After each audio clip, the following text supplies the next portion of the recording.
Bismillahirrahmanirrahim.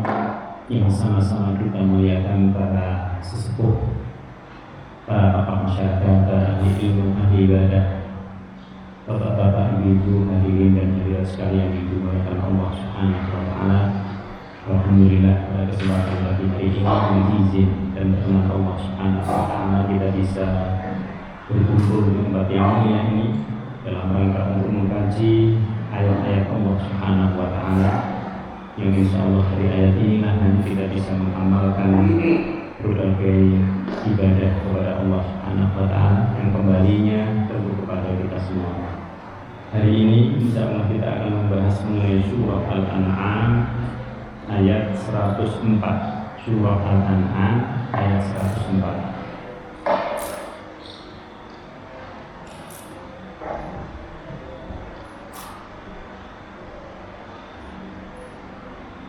Mari kita baca bersama-sama beberapa ayat yang menjadi tema dari kajian kita pada kesempatan pagi ini. A'udzu billahi minasy syaithanir rajim. Bismillahirrahmanirrahim.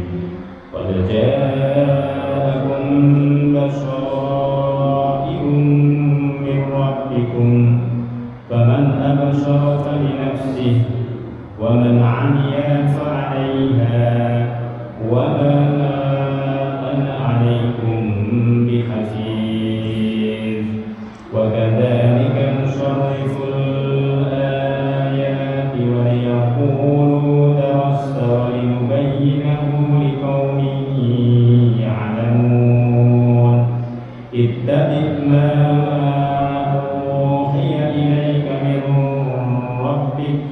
لا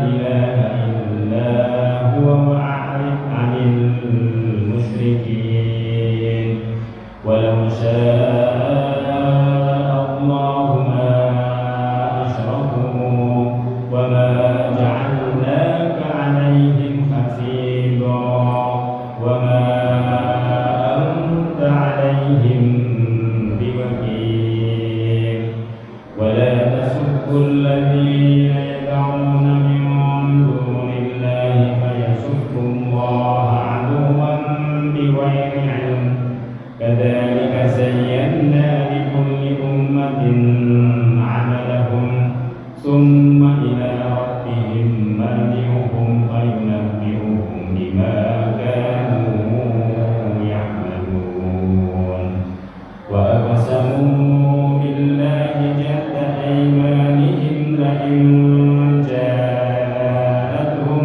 آية ليؤمنن بها قل إنما الآيات عند الله وما يشعركم أنها إذا جاءت لا يؤمنون ونقلب أفئدتهم وأبصارهم كما لم يؤمنوا به أول مرة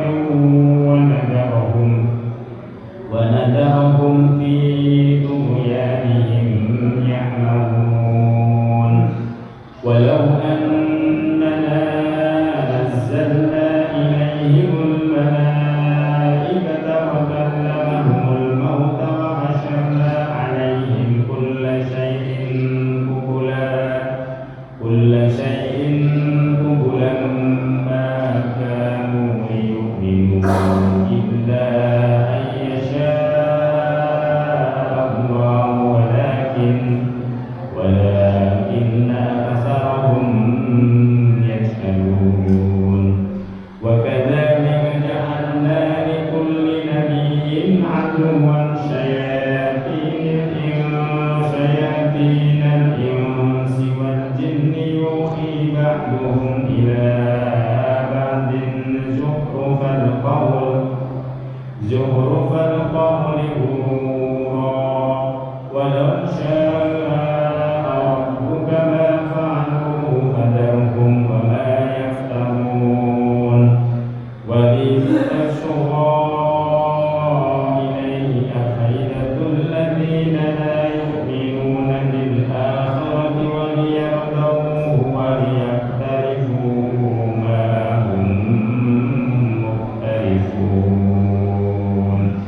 Sadaqallahul azim. Bismillahirrahmanirrahim. Qad ja'akum, sungguh telah datang kepada kalian semua, wahai manusia, baik yang beriman maupun yang tidak beriman. Apa yang telah datang? Basyairum min rabbikum, bukti-bukti yang berasal dari Tuhanmu. Basyair ini dari kata basirah. Basirah itu aslinya sesuatu yang bisa dilihat. Kita melihat langit, langit itu adalah bukti-bukti. Tetapi basirah di sini lebih banyak digunakan untuk hal-hal yang berkaitan dengan hati. Oleh sebab itu ada penglihatan mata, ada penglihatan hati. Penglihatan mata dasarnya kepada sesuatu yang material yang bisa kita lihat. Kita lihat langit, kita lihat bumi, kita lihat orang-orang di sekitar kita, kita lihat rezeki yang diberikan oleh Allah Subhanahu wa Ta'ala kepada kita. Semuanya itu adalah bukti-bukti yang berasal dari Allah Subhanahu wa Ta'ala. Artinya rezeki itu kita dapati, kita usahakan, tetapi sebenarnya dia aslinya dari Allah Subhanahu wa Ta'ala. Ada basyair atau basirah. Basirah ini bukti tetapi yang memberikan kita menjadi orang yang beriman. Jadi kalau kita menggunakan basirah, berarti bukti-bukti di sini lebih kepada apa yang dipikirkan oleh akal, lalu apa yang diterima oleh hati. Kita mikirin sesuatu abstrak yang kita pikir, lalu memberikan keyakinan kepada kita, ini benar, ini benarnya. Itu yang disebut dengan basirah. Tanda-tanda kebesaran Allah Subhanahu wa Ta'ala, bukti yang diberikan oleh Allah Subhanahu wa Ta'ala itu banyak sekali. Baik yang sifatnya tadi indrawi maupun yang sifatnya dia keyakinan, yang hanya bisa kita yakinkan di dalam hati kita. Bukti-bukti itu terhampar sedemikian rupa. Maka kalimat yang digunakan oleh Allah, qad ja'akum, Allah telah mendatangkan kepada kalian bukti-bukti itu. Artinya di sini orang yang beriman maupun tidak beriman sebenarnya dia sama mendapati bukti-bukti itu.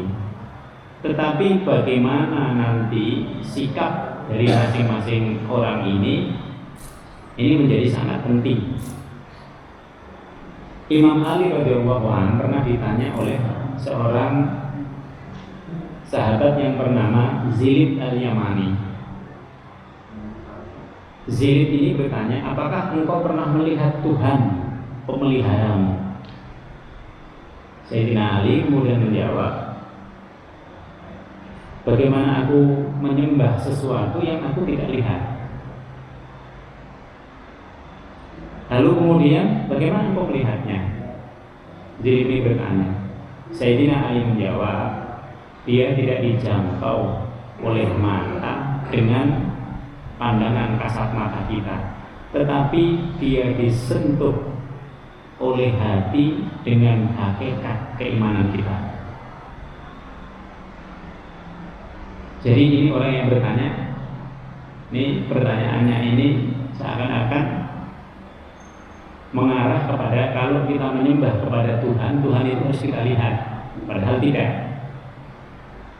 Kalau Tuhan itu bisa kita lihat, apa bedanya dengan kita?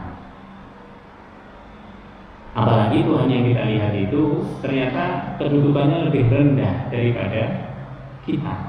Alam semuanya ini diperuntukkan oleh Allah Subhanahu wa Ta'ala untuk kita, untuk manusia. Matahari yang begitu dominannya melalui tanda-tanda kebesaran Allah beberapa minggu yang lalu itu untuk manusia. Bulan, bintang, terus semuanya itu untuk manusia. Lah bagaimana mungkin kita menyembah mereka, padahal di balik mereka itu masih ada Allah Subhanahu wa Ta'ala. Maka kalau orang sudah beriman kepada Allah, itu harga iman itu lebih mahal daripada dunia dan seisinya. Karena dengan keimanan itu dia akan mendapatkan pengetahuan-pengetahuan yang bersifat rohaniah. Yang pengetahuan rohaniah itu melampaui dari pengetahuan yang ada di dunia. Maka beruntung kita kalau sudah beriman. Karena keimanan itu akan mengarahkan kita menjadi orang yang lebih luhur budinya, orang yang lebih tinggi akhlaknya, dan orang yang melampaui kedudukannya sebagai manusia. Jadi kalau kita tidak mengenal Allah, tidak bisa seperti itu. Maka pada ayat ini lalu dilanjutkan, faman absyara li nafsi. Barang siapa yang bisa menemukan bukti-bukti itu di dalam pikirannya, dalam hatinya, maka yang beruntung dia. Kenapa yang beruntung dia? Itu tadi, Allah akan mendidik dia menjadi orang yang tinggi budi pekertinya, luhur budinya, kemudian menjadi istimewa amalan-amalannya, karena yang dia lakukan bukan hanya untuk dunia, akan melampaui sisi-sisi kemanusiaannya. Kalau dia berbuat baik, gitu, melampaui dari sisi kemanusiaannya. Kalau manusia itu tidak beriman kepada Allah, dia berbuat baik sebatas nilai kemanusiaannya. Tapi kalau dia ini beriman kepada Allah, dia bisa meletakkan seluruh hartanya di jalan Allah. Dia bisa rela mati karena Allah. Inilah keimanan. Maka pada ayat ini disebutkan waman amiya fa'alaiha. Barang siapa yang buta akan tanda-tanda, akan bukti-bukti adanya Allah Subhanahu wa Ta'ala, dia juga akan mendapati balasan yang buruk dari ketidaktahuannya itu. Maka mengetahui bukti-bukti adanya Allah memberikan kemaslahatan bagi kita sendiri. Sebaliknya, tidak mengetahui bukti itu atau tidak mau membuka bukti itu, atau dia tahu bukti itu tetapi tidak mau beriman kepada Allah Subhanahu wa Ta'ala, fa'alaiha, maka dia akan terima akibat daripada kemudorotan yang dia tidak dapati itu, yang dia tidak yakini itu. Maka pada ayat ini dikembalikan kepada masing-masing orang. Suami bisa berbeda dengan istrinya dalam keyakinan, bisa berbeda, suaminya bisa beriman, istrinya tidak. Sebaliknya, istrinya bisa beriman, suaminya tidak. Dua-duanya tahu tanda-tanda kebesaran Allah. Bukti-bukti daripada kebesaran Allah itu sudah ada di hadapan mereka. Tetapi petunjuk keimanan itu yang tidak ada. Itu yang nanti menjadikan dua orang ini berbeda. Yang satu beramal demi Allah Subhanahu wa Ta'ala, diniatkan karena Allah Subhanahu wa Ta'ala. Yang satu melakukan apa-apa karena dirinya. Yang satu sempurna kemanusiaannya, yang satu sempurna keilahiannya. Lebih tinggi mana? Lebih tinggi yang sempurna keilahiannya.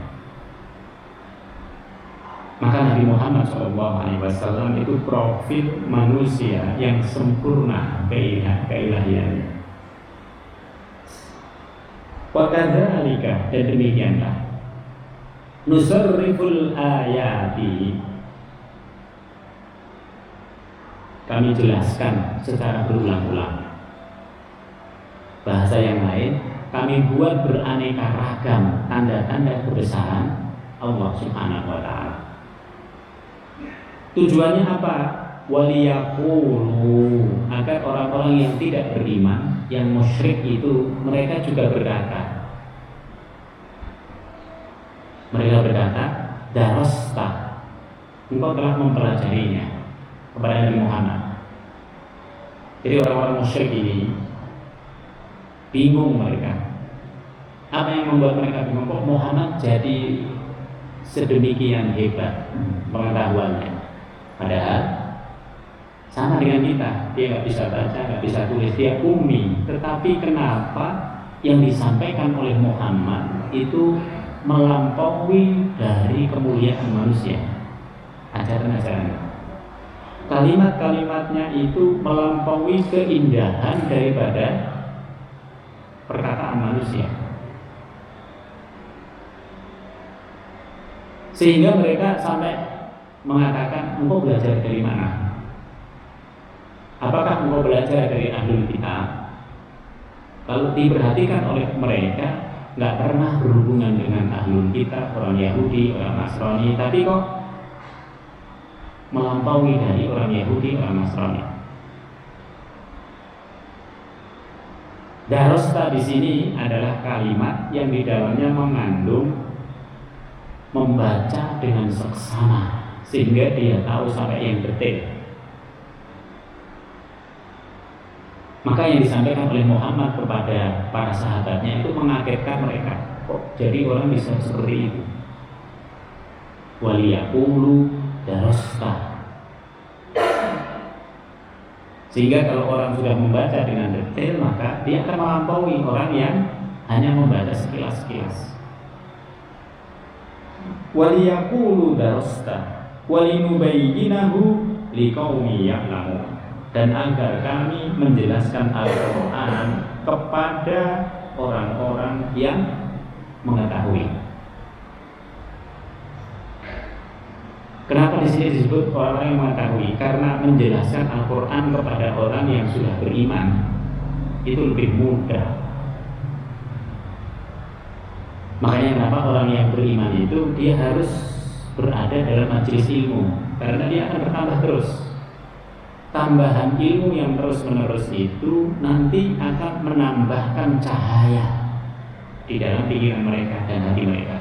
Tambahan cahaya itulah yang akan menjadi hidayah, yang akan menjadi petunjuk bagi dia untuk melakukan sesuatu.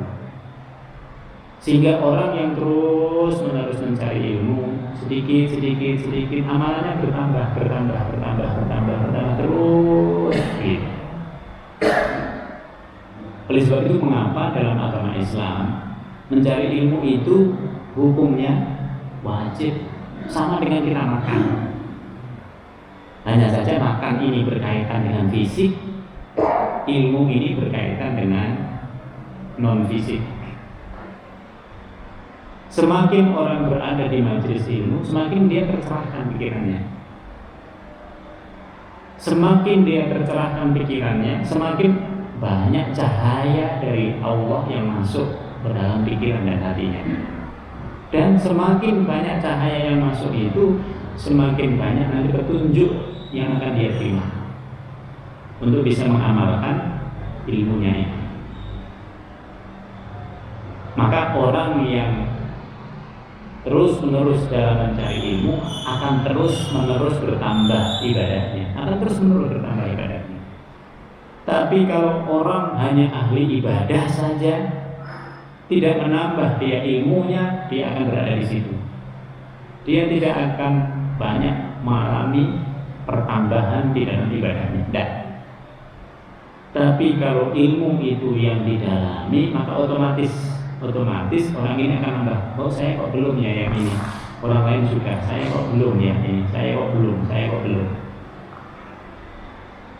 Maka di sini disebutkan Al-Quran itu linubayyinahu, untuk memberikan penjelasan yang detail. Kita sudah tahu iman, Islam, kita sudah tahu. Tetapi yang detail-detail itu kita belum tahu. Semakin kita mempelajari ilmu, semakin kita dapat yang detail. Walinubayyinahu liqaumin ya'lamun, kepada kaum yang sudah mengetahui, sudah beriman kepada Allah Subhanahu wa taala. Oleh sebab itu, setelah orang mengetahui, ittabi ma yuha. Ini perintahnya Allah. Kalau orang sudah mengetahui, ittabi ma uhiya ilaika mir rabbik, ikutin apa yang telah kamu ketahui Muhammad. Yang semuanya itu dijawab di sini oleh Allah. Tadi orang-orang musyrik kan bertanya, Muhammad kok bisa menjadi lebih hebat, mengetahuinya dari mana? Mir rabbik, jawabnya dari Tuhanmu. Tuhan yang mana ini? Allah menggunakan kalimat Rabb, dari Tuhan yang mendidikmu. Jadi kalau kita berdoa kepada Allah, itu kita sering menggunakan Rabbana. Rabbana. Karena apa? Karena dalam berdoa itu kita ingin dididik oleh Allah. Ya Allah, jadikan saya lebih begini. Tapi kalau kita tidak ingin menggunakan Allah yang mendidik kita bisa menggunakan uluhiyahnya. Ya Allah, saya nggak ingin, dalam hal ini saya nggak ingin dididik langsung, tapi saya ingin doa saya ini dikabulkan langsung. Doanya menggunakan apa? Menggunakan Allahumma innaka afuwwun karim tuhibbul afwa fa'fu anna. Tapi kalau kita ingin dididik oleh Allah, Rabbana zalamna anfusana, ya Allah, saya ini berbuat dosa terus, oleh sebab itu didik saya.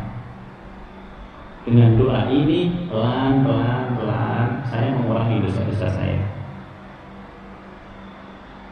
Rabbana la tuzigh qulubana ba'da idh hadaitana wa hab lana min ladunka rahmah. Ya Allah, hati saya ini berubah-ubah. Jangan engkau palingkan, jangan engkau pindahkan ini dari hidayahmu. Kita minta di situ Allah Subhanahu wa taala mendidik kita. Maka di sini disebutkan oleh Allah Subhanahu wa taala, ittabi ma uhiya ilaik. Ikutin apa yang telah diwahyukan kepada Muhammad. Dari mana asalnya? Bukan buatan Muhammad. Kalau itu buatan Muhammad, maka Muhammad akan menjadi terbatas kebaikannya. Tapi karena itu dari Allah Subhanahu wa taala, maka kebaikan Muhammad, keluhuran budinya, ketinggian akhlaknya melampaui dari sisi kemanusiaannya.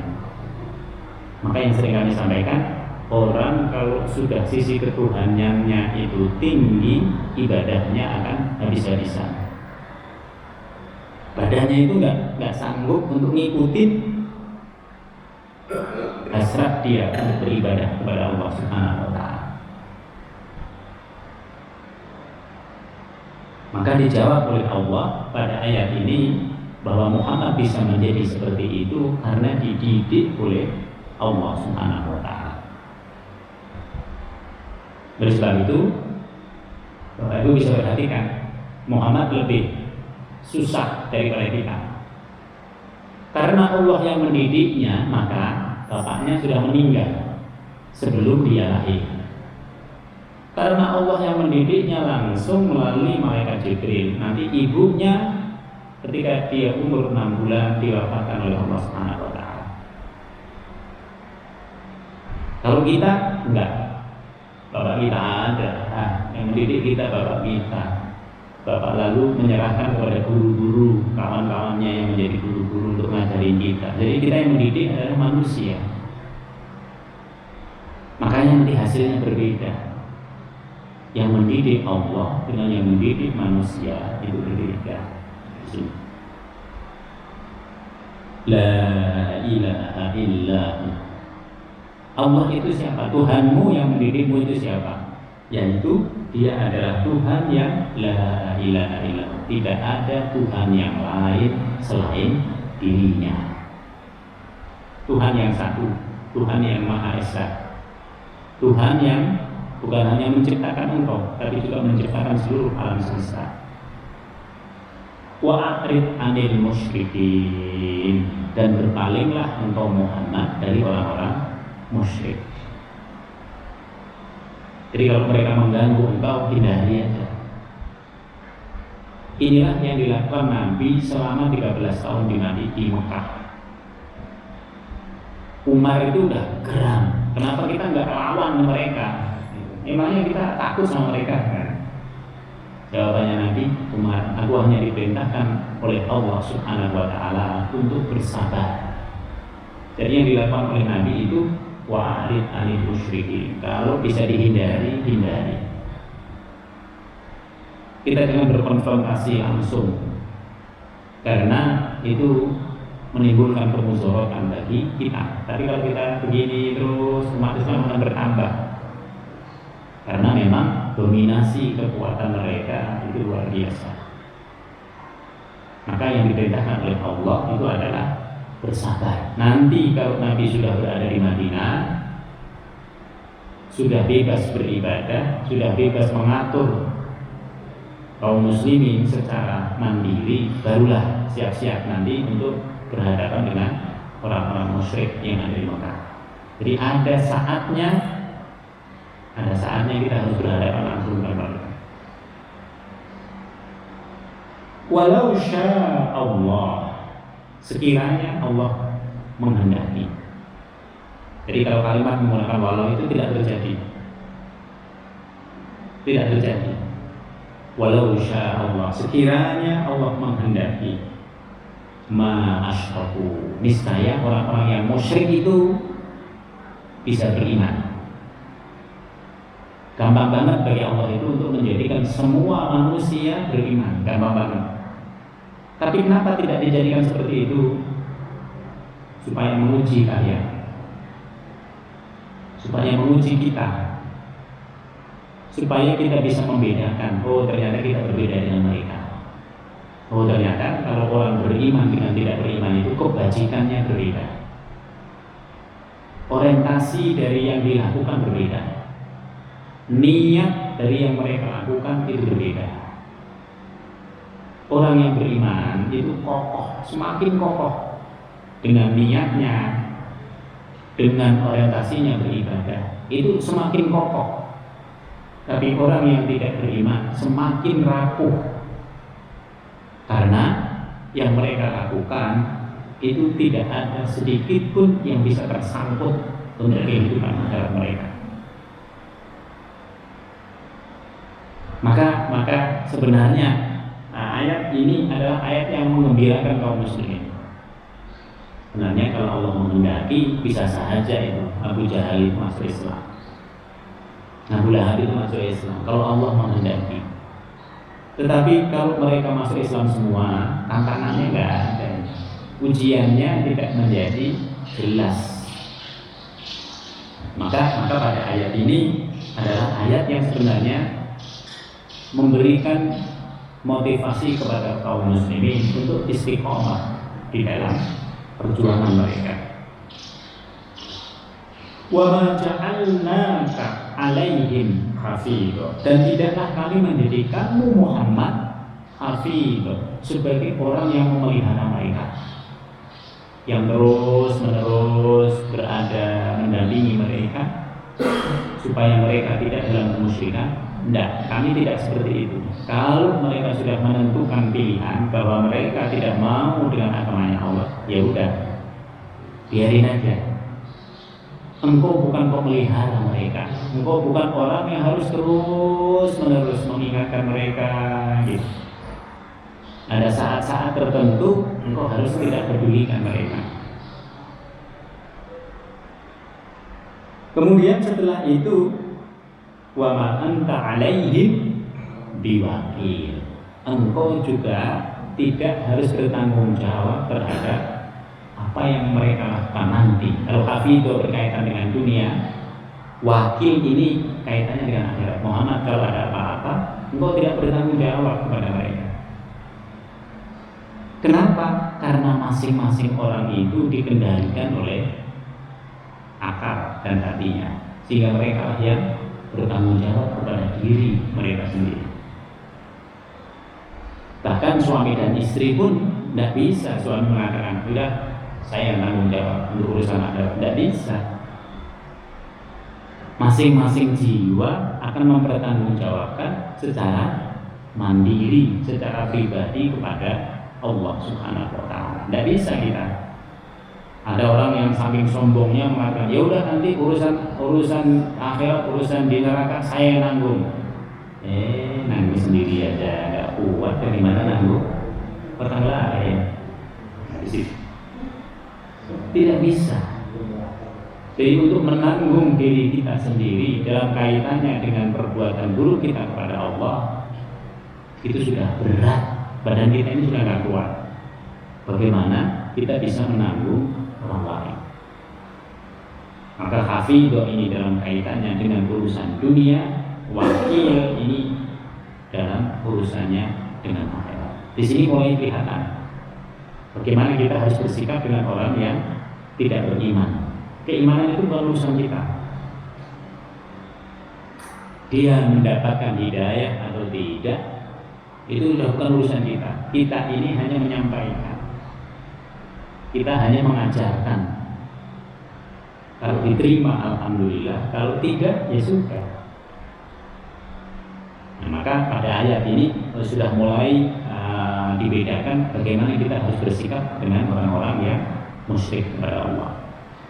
Sikap yang lebih tegas lagi pada ayat berikutnya, wala tasubbul ladzina yad'una min dunillah, dan janganlah kalian orang-orang yang beriman memaki sembahan-sembahan yang mereka sembah selain Allah Subhanahu wa ta'ala. Jadi kita nggak boleh mengolok-olok sembahan orang lain. Kenapa? Karena sikap mencaci maki, mengolok-olok itu adalah sikap orang yang rendah, akhlaknya rendah, budinya. Orang yang tinggi budinya itu tidak akan dia gampang mengolok-olok. Orang yang gampang mengolok-olok itu karena cupet akalnya, rendah budinya, rendah akhlaknya, sehingga dia gampang mengolok-olok. Orang mukmin diajari oleh Allah Subhanahu wa ta'ala, bahkan diperintahkan oleh Allah Subhanahu wa ta'ala, kalau mereka sudah tidak mau beriman kepada Allah, biarkan mereka dengan sembahan mereka. Wala tasubbul ladzina yad'una min dunillah. Kenapa? Kalau kita sampai mengolok-olok sembahan mereka, fayasubbu Allahu aduwan bighairi ilm. Maka kalau mereka membalas ejekan kita, mereka itu tidak akan terkendali dalam membalas. Kenapa tidak terkendali? Karena mereka tidak punya batas-batas dalam agama mereka. Yang betul-betul punya batas dalam agama itu hanya Islam. Islam selalu ada batasnya. Ini boleh, ini nggak boleh. Ini kita bisa melakukan jamak, qasar, ini tidak. Ini jelas sekali semua dalam Islam. Ini kita sudah nggak harus sholat, ini kita harus sholat. Jelas sekali. Ini nggak boleh kita menghina, nggak boleh. Karena kalau kita menghina sembahan dari agama lain, begitu mereka membalas, mereka akan membabi buta. Fayasubbullah, mereka akan mencaci Allah itu bighairi ilm, dengan tanpa dasar ilmu. Tadi tanpa ada batasan, ini yang membahayakan. Kenapa? Karena mereka hanya berdasarkan emosi yang ada dalam jiwa. Kalau orang mukmin tidak boleh. Oh, saya emosi maka saya ingin, tidak boleh, tetap ada kita dosa. Orang mukmin harus bisa mengendalikan emosinya. Orang mukmin selalu terkendali. Ketika kita tidak terkendali, kita sudah terbawa oleh setan. Maka orang mukmin yang berada dalam kemaksiatan hilang imannya, karena dia sedang bersama setan pada saat itu. Kadzalika zayyana likulli ummatin amalahu. Sebab yang lain lagi itu adalah karena setiap orang yang beragama, yang menyembah Tuhan, siapapun dia Tuhannya, mereka akan dihiasi dengan amalan-amalan mereka. Maksudnya dihiasi itu apa? Orang yang beriman semakin tambah imannya, orang yang kafir semakin tambah kekufurannya, orang yang musyrik semakin tambah kemusyrikannya. Zayyana. Allah mengeluarkan kalimat zayyana. Kenapa zayyana? Karena apa yang mereka lakukan itu berpotensi untuk terus bertambah. Termasuk orang-orang yang berbuat buruk. Jadi sebab dari pertambahan ini apa? Amalan-amalan mereka. Maka tokoh agama dalam penyembahan selain Allah Subhanahu wa taala semakin tidak kelihatan ada cahaya kebajikan di dalam dirinya. Karena yang diikuti sembahan selain Allahnya tadi. Orang yang musyrik semakin tambah musyriknya. Jadi mereka dihiasi dengan amalan-amalan mereka. Summa ila rabbihim marji'uhum. Allah mengeluarkan kalimat summa. Kenapa Allah mengeluarkan kalimat summa? Karena nanti kalau sudah meninggal, gitu. Summa jauh itu kalimat summa itu tidak ketahuan berapa lama. Kembali semua orang itu kepada siapa? Apakah kepada Tuhan yang mereka sembah selain Allah? Tidak. Nah, di situ. Summa ila rabbihim, hanya kepada Allah mereka itu akan kembali. Semuanya akan kembalinya kepada Allah. Maka nanti ada orang yang keceliknya itu mereka sudah menyembah Tuhan selain Allah. Ternyata Tuhan selain Allah itu tidak ada. Summa ila rabbihim marji'uhum. Mereka kemudian berarti sia-sia dong. Maka banyaknya agama di dunia ini sebenarnya menjadi sarana bagi pemeluknya untuk berpikir ini sebenarnya agama yang paling benar yang mana. Karena semua pemeluk agama akan meyakini bahwa agamanya itu yang benar. Semuanya. Orang yang beriman kepada agama tertentu yang mengatakan, "Loh, Islam kok begitu ya?" Begitu. Nah, tapi lihat efek daripada agamanya itu. Mana yang lebih benar?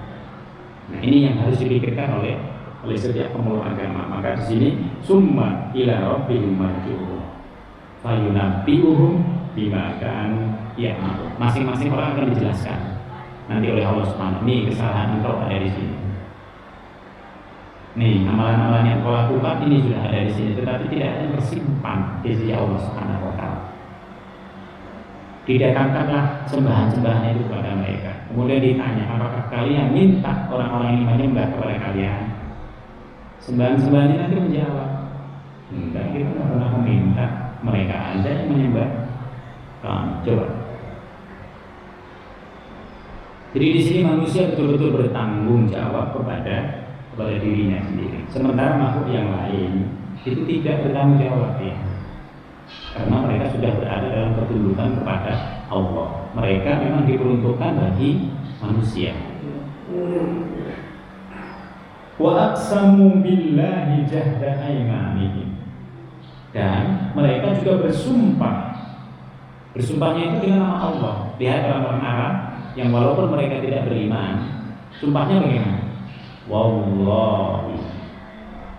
Menggunakan siapa itu?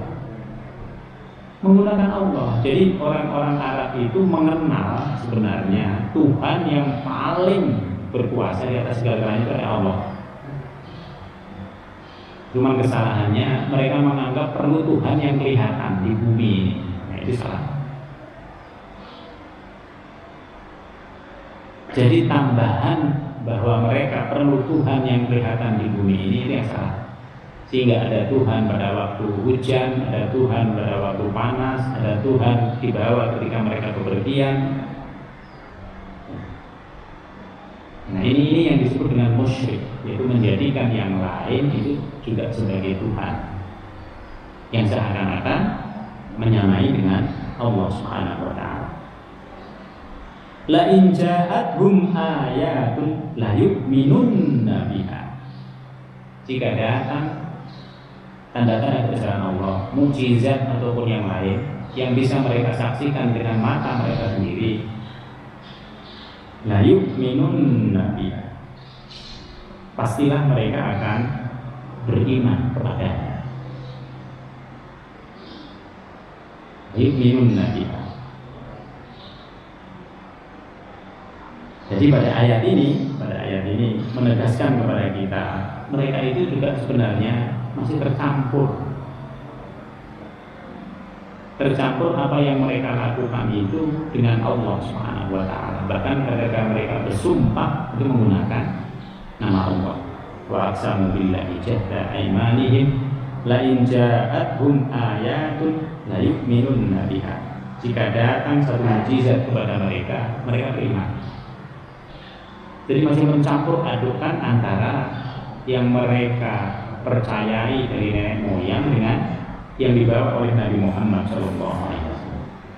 Kepada orang-orang yang begitu Muhammad, kul katakan, innamal ayatu illallah.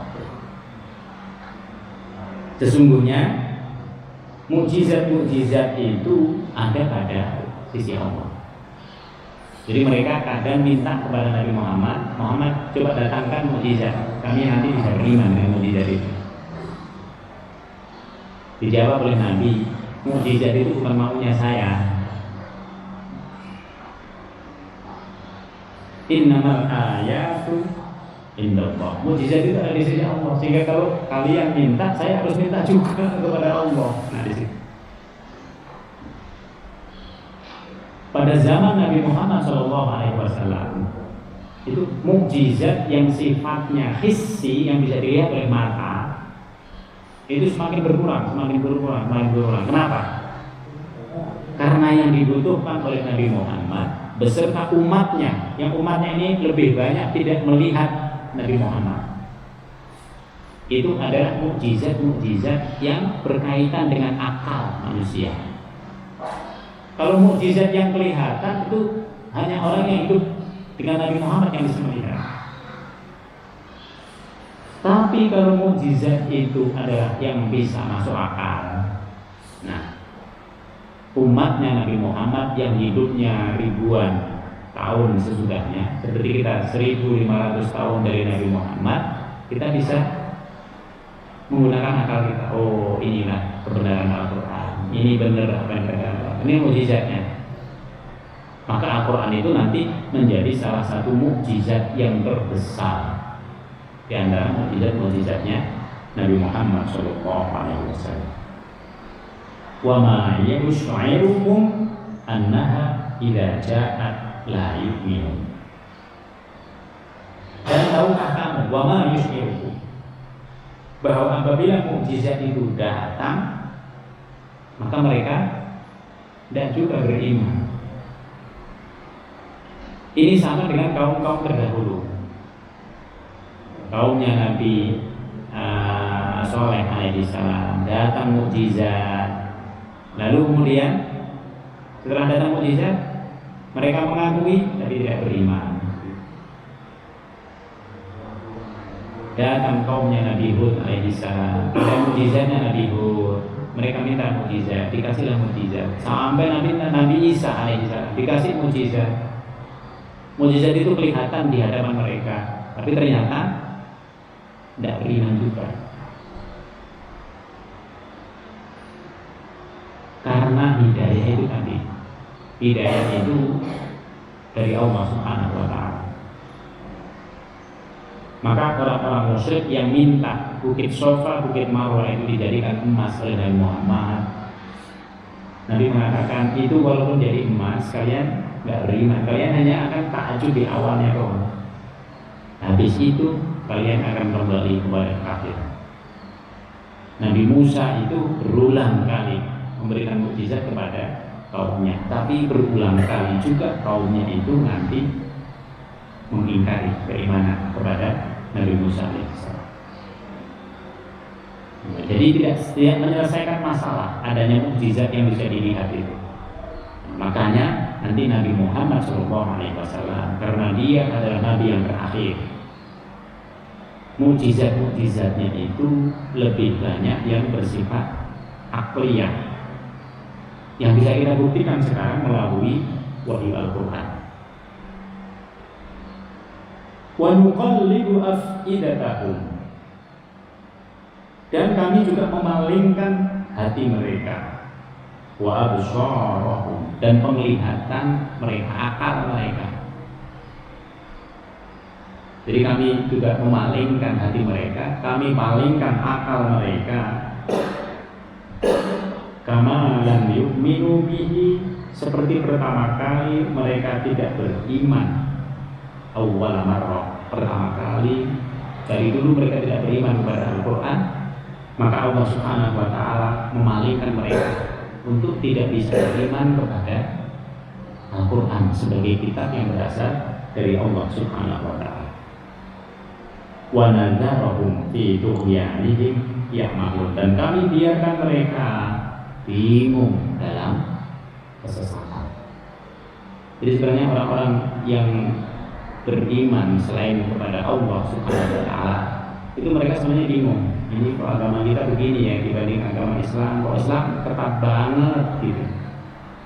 Agama kita kok mudah banget ya gitu. Agama kita aturan-aturannya kok gampang. Nah, sementara Islam aturannya sudah dari sononya. Di mana-mana sama itu orang Islam. Nah, ini antara lain beberapa hal yang menunjuk nanti mana sebenarnya di antara agama itu yang benar. Yang benar yang mana? Tentu yang benar adalah yang masih asli, yang mendapatkan petunjuk dan wahyu dari Allah Subhanahu wa ta'ala.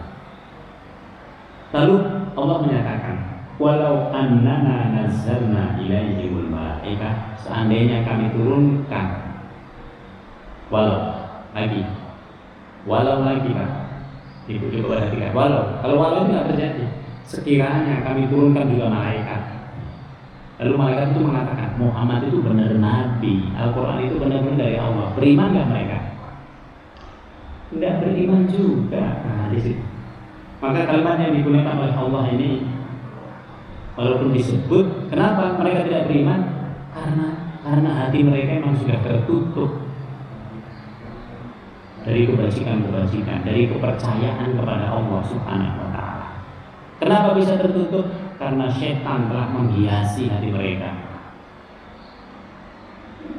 Maka walinya itu adalah setan, pelindungnya itu adalah setan. Ada apa-apa, setannya yang lebih banyak berfungsi. Wa kallamahumul mauta. Ini orang yang sudah mati, kan sudah ketemu dengan Allah. Bapak-bapak mereka ini sudah mati, misalnya sudah disiksa, lalu dihidupkan kembali, lalu ngomong, bener loh itu apa yang ada dalam kuburan, aku udah rasain gitu. Kira-kira beriman enggak mereka? Enggak, betul. Ini kan manusia itu hatinya lebih keras. Manusia itu kalau hatinya keras itu udah luar biasa, melampaui dari yang lain-lainnya. Wa kallamahumul mauta. Orang yang sudah mati dihidupkan kembali, bapaknya mereka. Misalnya bapaknya, misalnya anaknya Abu Jahal, lalu datang kepada Ikrimah, itu bener ini yang dia Muhammad, ikutin aja. Apakah mereka percaya? Nggak percaya. Mereka ini siapa? Ini bapak, ini siapa? Bener bapak? Nah, gitu. Karena mereka tidak percaya orang yang ada di kuburan itu mendapatkan siksaan dari Allah Subhanahu wa ta'ala. Maka seandainya orang yang mati pun berbicara kepada mereka kembali, mereka nggak beriman. Wa hasyarna 'alaihim kulla syai', dan kami kumpulkan pula di hadapan mereka kulla syai'in qubula, segala sesuatu yang mereka inginkan. Mereka apa pengen apa lagi? Gitu. Yang bisa membuat mereka nanti bisa percaya. Didatangkan pun kulla syai', Allah mengatakan kulla syai', segala sesuatu. Apakah mereka beriman? Tidak. Iman itu tidak gampang. Nah, jadi makanya sayang banget kalau orang sudah punya beriman, sudah punya keimanan, tapi dia tidak memeliharanya dengan baik. Sayang banget sudah beriman tapi tidak sholat. Sudah beriman tapi dia tidak tekun di majelis ilmu. Sudah beriman tapi tidak rajin dalam beribadah. Sayang banget. Maka kita ini hanya bisa menyayangkan. apalagi tidak beriman. Ada orang yang baik tidak beriman, ya Allah tidak bilang sayang banget ini orang sudah baik tapi hidayahnya yang belum ada, hidayahnya yang belum ada, sehingga kebaikannya itu tidak akan bermanfaat bagi dirinya. Kebaikannya itu hanya akan habis di dunia, manfaat di dunia tapi tidak bermanfaat nanti di akhirat. Maka mereka tidak akan beriman illa ayyasha Allah, kecuali yang tertentu yang memang dikehendaki oleh Allah Subhanahu wa taala. Jadi keimanan itu ada kalanya memang dari Allah, ada kalanya dari usaha kita, dari orang yang baik tadi. Orang itu baik, maka orang yang baik itu lebih mudah untuk bisa menerima hidayah dibanding orang yang tidak baik. Tapi Allah selalu bisa memberikan petunjuk kepada siapapun orangnya untuk mengatakan bahwa Allah yang Maha Kuasa. Orang yang habis-habisan mencela Islam, Bapak Ibu bisa perhatikan. Orang yang dalam bahasa yang disebutkan orang yang jijik dengan orang Islam, dengan ajaran Islam, bisa masuk Islam. Allah ingin menunjukkan ada yang seperti itu. Orang yang memusuhi Nabi bisa masuk Islam, tapi yang memusuhi tidak masuk Islam lebih banyak lagi. Allah hanya ingin menunjukkan, walau ini dikatakan di sini, illa ayyasha Allah. Ini khusus banget. Kalau orang diberikan petunjuk oleh Allah Subhanahu wa taala itu khusus. Ada sesuatu yang membuat dia itu bisa menerima. Orang yang habis-habisan mencela bisa mencintai. Kalau begitu dia masuk Islam, udah dia melebihi kita mencintainya. Kenapa? Karena sudah berada pada titik ekstrim dia mencela. Maka selalu ada pengecualian, illa ayyasha Allah. Walakin dikatakan, tapi kebanyakan tidak seperti itu. Walakinna aktsarahum yajhalun. Kebanyakannya kalau orang memusuhi Islam, ya dia akan ada di situ.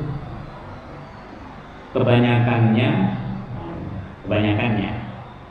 Jadi kalau ada orang yang tertentu itu beruntung dia bisa seperti itu. Karena kebanyakannya tidak seperti itu. Orang yang seperti itu masih dalam kasih sayang Allah Subhanahu wa taala, terutama kaitannya dengan akhirat. Wa kadzalika, dan demikianlah ja'alna likulli nabiyyin aduwan syayatinal insi wal jinni. Demikianlah setiap nabi itu punya musuh yang berasal dari setan. Setannya itu adalah setan yang berasal dari jin, setan yang berasal dari manusia. Maka manusianya ada yang dari setan lo, benar? Itu. Tapi jangan bilang iblis lo, bukan. Nah, iblis itu berbeda dengan setan. Iblis itu adalah jin yang senantiasa bermaksiat kepada Allah, namanya iblis. Tapi kalau setan itu sifat yang kebanyakannya itu ngikutin perbuatan buruknya jin, itu namanya setan. Sifat minal jinnati wan nas, setan itu ada dari manusia. Maka kalau orang setan lo, ya benar. Tapi kalau iblis lo, salah kita. Yang benar setan lo, di situ. Maka setiap kita juga punya musuh. Cuman kita ini nggak kelihatan, nggak ngerasa kita punya musuh. Gitu. Yang ngajak kita kepada keburukan itu setan. Yang sudah berada di jalan baik, dibawa ke jalan yang benar, itu setan itu. Cuma dia nggak mau kalau disebut setan lo, nggak mau dia. Makanya kita nyebutnya ya udahlah, ini setan, dalam hati kita mengatakan ini setan. Maka setan itu ada dari manusia. Yuha ba'duhum ila ba'din zukhrufal qawli ghurura. Dia juga bisa membisikkan. Pokoknya yang bisik-bisikin yang buruk, kamu ikut saya aja, di situ enak, gitu. Bebas di situ, nggak usah apa-apa. Nah, itu setan. Setan di situ enak, kerjanya enak, cuma duduk-duduk doang, sama temen doang gitu. Nah, nggak usah sholat, nggak usah apa, bisa minum-minuman, bisa apa, bisa enak. Setan yuhrufal qawli ghurur, dia merayu kita dengan rayuan yang ghurur, menipu dia. Kenapa menipu? Karena dia hanya mengutamakan dunia. Padahal kehidupan yang sejati itu di akhirat. Kehidupan sejati kita itu di akhirat. Kita dihidupkan di dunia 70, 80 sampai 100 tahun untuk hidup selama-lamanya di akhirat. Maka kalau kehidupan kita 100 tahun, 70 tahun ini separuhnya baik, berarti separuhnya kita di neraka. Hanya separuhnya yang baik. Itu secara rasional. Secara rasional, Bu. Nah, kita siap nggak di neraka? Waduh, sehari aja kita nggak siap, gitu. Jangankan sehari, setengah hari aja kita nggak siap. Gitu. Nah, maka amalan kita ini memang harus semua diikhlaskan kepada Allah. Supaya apa? Supaya penambahannya, pelipat gandaannya itu dari Allah. Kalau tidak dilipat gandakan, tidak ada kita yang bisa masuk surga. Kalau betul-betul didasarkan pada apa yang diberikan oleh Allah, lalu apa yang kita kembalikan kepada Allah seberapa, tidak ada kita yang bisa masuk surga. Kita selalu berhitung, ada apa-apa berhitung, aduh ini gimana ya, berhitung, kita berhitung. Untuk akhirat kita berhitung. Kalau tidak dilipat gandakan oleh Allah, tidak ada. Apalagi kalau amalannya itu tidak banyak baiknya. Walau syaa rabbuka ma fa'aluhu fadharhum wa ma yaftarun. Dan sekiranya Allah Subhanahu wa taala menghendaki, niscaya mereka tidak akan melakukannya. Maka biarkan mereka bersama apa yang mereka ada. Kalau Allah menghendaki, sebenarnya Allah bisa mencegah. Ini orang ini harusnya tidak berada di jalan buruk. Sebenarnya gampang bagi Allah Subhanahu wa taala. Tapi pilihannya itu ada pada manusia. Jadi pilihannya itu ada pada kita mau ke situ atau enggak. Kalau ke situ kita terima konsekuensi dunianya begini, akhiratnya ya nanti belakangan.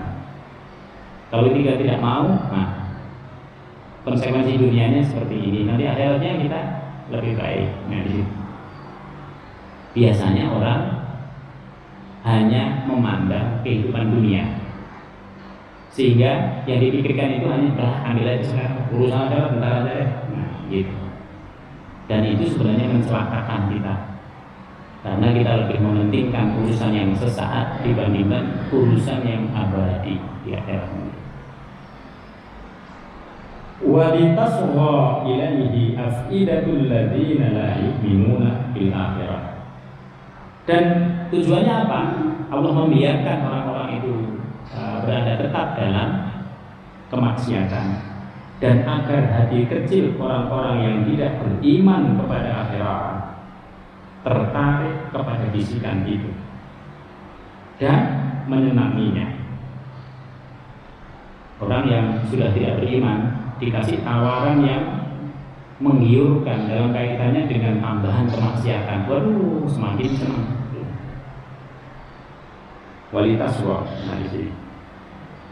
Waliyaftaruhu mahum muktarihun, dan agar mereka melakukan apa yang biasa mereka lakukan. Jadi orang-orang yang tidak beriman, ketika mereka menghadapi segala sesuatu yang ada di dunia ini, kebanyakannya memang tawaran-tawarannya itu mengarah semakin mereka jauh dari Allah Subhanahu wa taala. Orang-orang yang tidak biasa berkumpul dengan orang-orang yang baik akan bertemu dengan orang-orang yang buruk terus. Komunitasnya juga komunitas yang buruk. Nah, seperti itu. Nah, itulah yang disebut dengan sunnatullah. Itulah ketentuan Allah secara umum. Apakah manusia bisa merubah? Bisa. Dari mana dia? Dia harus mulai dari dirinya sendiri. Tetapi sulit merubah itu kalau dia sudah tercebur di dalam keburukan-keburukan itu. Kalau orang sudah dari situ, udah dia sudah menikmati nanti apa yang ada di situ, dia nikmati. Dia sudah tidak memperdulikan kepentingan-kepentingan yang bersifat akhirat. Kesimpulan yang bisa kita ambil Bapak Ibu sekalian, pada ayat ini Allah Subhanahu wa taala menegaskan kepada kita bagaimana fungsinya Rasul bagi orang secara keseluruhan, baik yang beriman maupun yang tidak beriman. Bagi yang beriman tentu akan lebih baik dia terus menambahkan istiqomah dalam semua hal, karena semuanya itu akan kembali kepada dirinya sendiri. Bagi yang tidak beriman harusnya dia cepat menyadari. Semakin cepat menyadari, semakin menjauhkan dia dari neraka. Tapi kalau dia terus-menerus menikmati itu, bahkan nanti dia membangga-banggakan dengan apa yang ada di situ. Setan itu begitu. Jadi setan itu juga membangga-banggakan apa yang dilakukan oleh orang yang ada di situ. Berbuat kemaksiatan itu bisa dibangga-banggakan. Apalagi kalau kumpulannya adalah orang-orang yang berada di kemaksiatan. Mereka juga bangga, oh sudah berapa ini, oh sudah ini. Jadi mereka bangga dengan minum-minuman keras, mereka bangga dengan perzinahan, mereka bangga dengan itu. Yang semuanya itu sebenarnya aib bagi manusia dan juga akan menjadi aib nanti ketika sudah berada di akhirat.